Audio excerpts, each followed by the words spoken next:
score is an extremely independently growing concept on its own.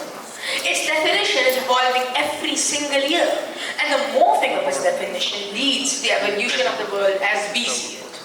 Therefore, it is important that we discern the what and how of education. And for the same, we would like to call Mr. Parmeet Shah. At his core, he is a deep thinker who tends to question and challenge everything. And this attitude has led him to try and completely redefine our system of education. He was born in a family that runs a real estate business in Mumbai, and he has always wanted to be a business person himself. He was fortunate to have attended some of the best educational institutions in the world. He did his IBTP at Dhirubhai International School, went to college at Yale, and then did his masters at Columbia Universities. That's great, sir. Over to you. Okay, so today I'm going to tell you the story. Yeah, I like to walk around a bit. Let me see if I can just... Alright? If you break it, you'll pay. Okay, so today I'm going to tell you the story of next school, and I'm going to have to start by taking you back, unfortunately, to my 10th grade in an ICSE school. Okay, so I remember sitting in the class and just thinking, what the hell is going on? Why do I need to memorize all these things? It's so pointless. I'm going to forget everything right after the exam. So why do I need to memorize all this? And fine, I accept that there is going to be an exam at the end of the year and my future supposedly depends on it. So I'm going to give it, I'm going to give the exam. But why do I need to go to school? If you want me to memorize all this stuff and give that exam, personally, I'd rather be at home. So what am I doing really in the 6 hours that I'm spending in class and in school?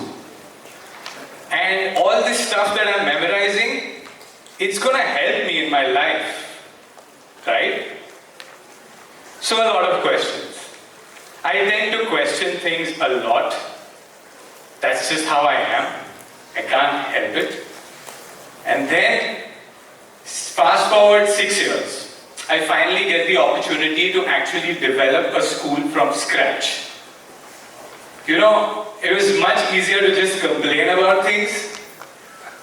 But, okay, so how do we do this?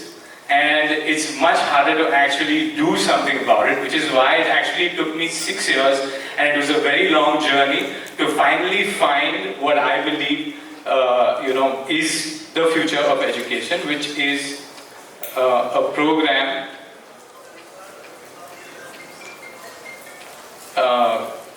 okay. Oh yeah. Okay.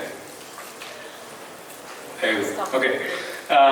Called Big Picture. Okay, so Big Picture Learning. This is actually a non-profit organization based in the US, but now all over the world.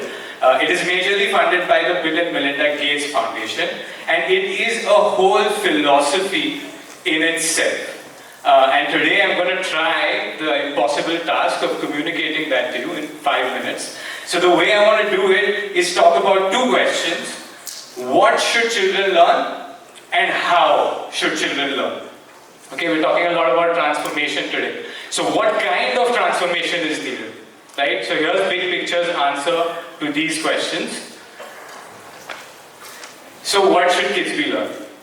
The traditional answer to this question is academics, right? Things like history, geography, English, math. But why? Sir Ken Robinson actually pointed out that academics is for academicians. Okay? So if you want to be a university professor, if you want to do academic research, then these are maybe the basics that you need to know. But what about the 99.9% of other occupations? Why not learn the basics of filmmaking, of graphic design, of coding, of entrepreneurship? Why is this not a part of our education system? So this is the transformation that Big Picture is trying to make, which is to move from academics, just academics, to real world learning. Okay, real world learning. And this was a huge thing for me because for 6 years I was trying to figure out how to do academics better. But big picture really showed me the path here that, okay, what about this other thing called real world learning? Okay. Now, the how. So how should kids be learning? Here, the traditional system, again, is a lot of lecturing, there's a lot of workshopping, and this is all teacher-driven stuff, right? So this is another key thing. Just move here, I guess. These modes of teaching or learning are all teacher-driven. Now, to get into the real-world part of learning, that's not so easy. Okay. Maybe I'm going to get another clicker. So,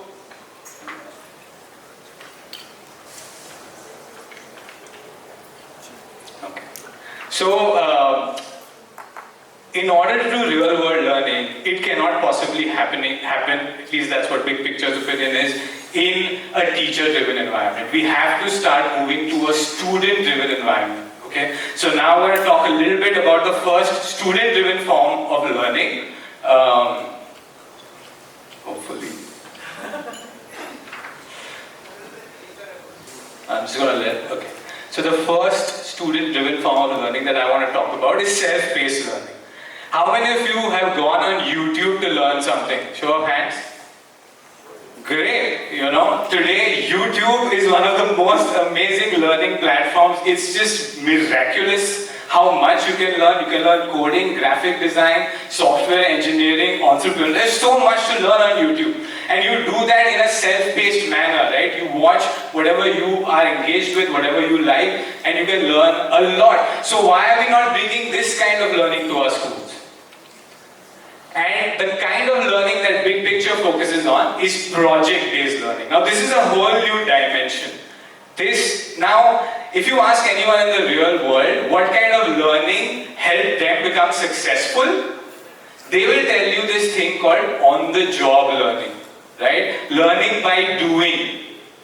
You can read how many ever books you want, you can watch how many ever YouTube videos you want, but unless you try to do something, you are not going to learn it. If you want to be an architect, if you want to be a designer, unless you actually build something, you haven't really learned. So how do we bring this kind of learning to our schools?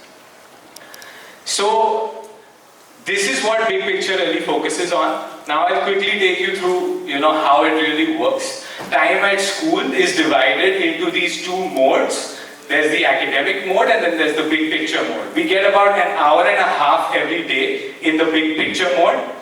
And the way the big picture mode works is we have this unit that we call the advisory. Okay, there is one advisor, there's 15 kids, they're all equal. And the advisor meets the kids only one-on-one. Only one student at a time. So the advisor is having a meeting with one student. And the way this meeting goes is the advisor asks the students, what is it that you want to do? The advisor doesn't tell the student what to do. What is it that you want to do? What are your interests? What are your passions? And then the advisor helps the student build a real world project around this. Okay? So if I'm interested in writing, the advisor will help me create a real world project. Okay, why don't you write a book? Why don't you start a blog? Something that is used in the real world. Okay? So this is kind of how the whole program works. And by the way, when the advisor is having this one-on-one meeting, the 14 other kids in the advisory are all doing their own work. So the bulk of the time in the big picture mode, the students are by themselves. But this is not a free period. There's an expectation here. You need to build a real world product at the end of these 2 months. So now, and the student is at the center, the student is learning from all these different sources. And now I'm going to show you a little clip. We are in the 5th year now of the next school. By the way, next is an Ivy school. And I want to show you a little clip that will illustrate the kind of work, the kind of output that has come out of this program.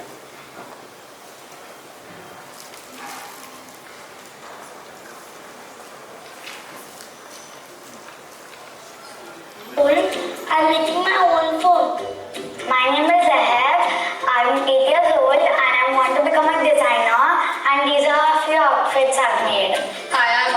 This is Arnav, and we are in grade 5, and we are in game development for the past year. We made 4 games, and this is one of them. I am Rudra, I am 11 years old and I have mastered over 50 recipes. I am Hay, I am 13 years old. I want to be a hairstylist and I have mastered around 50 hairstyles over the past 9 months. My name is Kanak and I am 8 years old and I made a book called The Golden Kingdom that has been published on Amazon Kindle. I am Krishna, I am from grade 4 and these are the planes which I have designed. Hello, my name is Arav and I make braille books and braille puzzles for blind children. My name is Tanishka, I am 10 years old and I like to design electronic things. So I have made intelligent street lighting which is controlled by touch plate. My name is Vedant, I have designed a robotic car.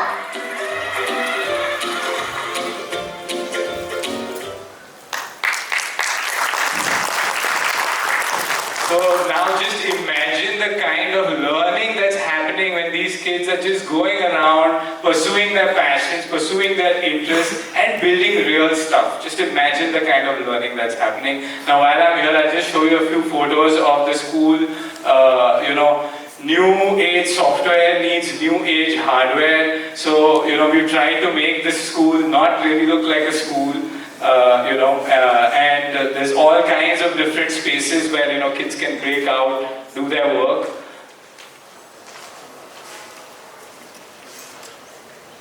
A lot of play spaces. Play is a huge part of our school. And one little thing, I made this one video. I actually wrote and directed an animated video called The 6 Problems with Our Education System. We've hit 14 million views now on YouTube. There's a lot of, and they're all kids by the way, there's a lot of kids still struggling with the same problems that I had when I was in school. And of course, big picture is a mission for us. This is not some proprietary thing. So, we're really looking now, we're in our 5th year, we're really looking how we can take this idea forward. We are open to tying up with other schools and working with them to figure out how to execute this philosophy. We already have a couple of schools that have taken this on. So, this might be something that, we can talk about. Thank you.